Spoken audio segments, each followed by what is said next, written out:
welcome back to this episode of SUALVI. And this is the first episode, I guess you could say, of the animated logo series in which I animate your logos using DaVinci Resolve 16.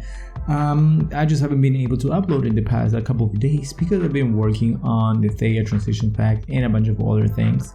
So hopefully I am able to edit all these videos because I had to animate all of them and try to come up with a creative way, I guess you could say. So for this first one, it's Jim, which is a sort of like a prostate cancer foundation, like I don't know if it's research or what, but it's some sort of like that. So the theme that I used for this was sort of like coming together. And yeah, the first thing that I did was I tried different stuff and it didn't work out. So I separated the different masks that I have, one for each gym, and I added the media and I copied the media file, which is the actual logo, and I masked each of those with one of the gyms, right?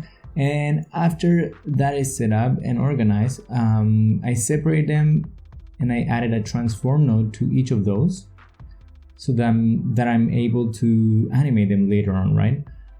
So that's the second step. After you have it organized and separated whatever mask you want to have, you want to add the transform node to each of those so you can animate it. And yeah, the next step was to add a mask around the logo, the whole thing, which is where I did using the merge layer, because then that would act as a mask for the whole thing, because I didn't want to have all the different parts coming all the way from the edge of the screen, right? So that's what I did. And then after playing around a little bit with the softness and the bordered width, just to add a little bit of like a little different touch, I guess you could say, I was able to start animating the different sections of the actual logo.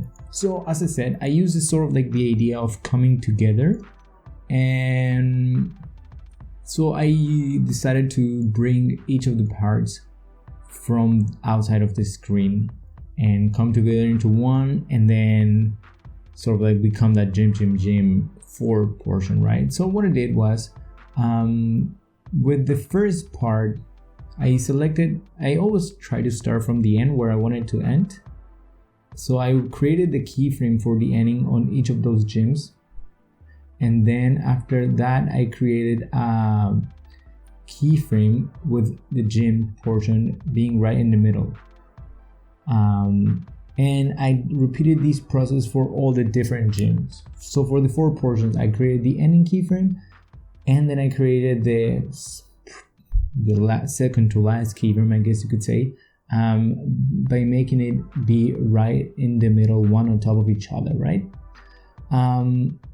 After you do that with each of the gyms, I guess you could say, what I did was I proceeded to animate them going outwards, which is, so then the next thing is to create the first keyframe where everything starts. And for that, I basically just dragged each of those, one to the bottom, one to the right,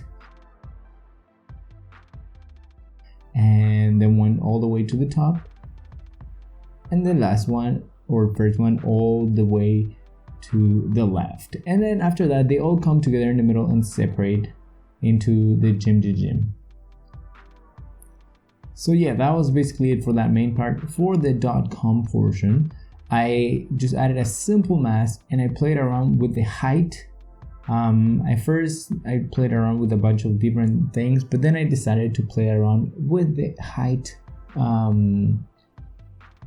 option or keyframe, I guess you could say, and I just created a simple keyframe animation of the thing going from 0 to all the way open to where it needs to be.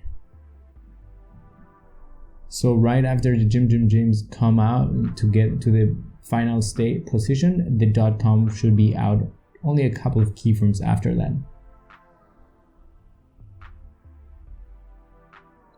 Like that. And then I just tweaked a couple of different things just with the keyframes in the position. And for the last portion, I also went to the spline editor and I added a little bit of an ease in option. I basically just selected everything and I pressed F to make them ease a little bit, and you can also play around with the ease in option and stuff. But then that was pretty much it. Then the last portion was just to add the motion blur, which adds that final touch and makes it look a little bit better than if you didn't have one. And yeah, that's pretty much how you get the whole logo done. It was pretty simple. It's sort of like, it takes a little bit of time to figure out what you really want to do, because if you're just coming from nowhere, you gotta try to use the story behind it to animate it in a way that makes sense, I guess, right? But yeah, that's pretty much how I did the logo animation for Gym, and any way you want to. And then the last portion, what I did was I just added a couple of sounds, but while I was screen recording, I forgot to turn on the mic for the actual screen recording, so the actual sound effects were not able to record. But yeah, anyways, so that's pretty much it. And yeah, I hope you like this first episode and that you find it helpful and useful.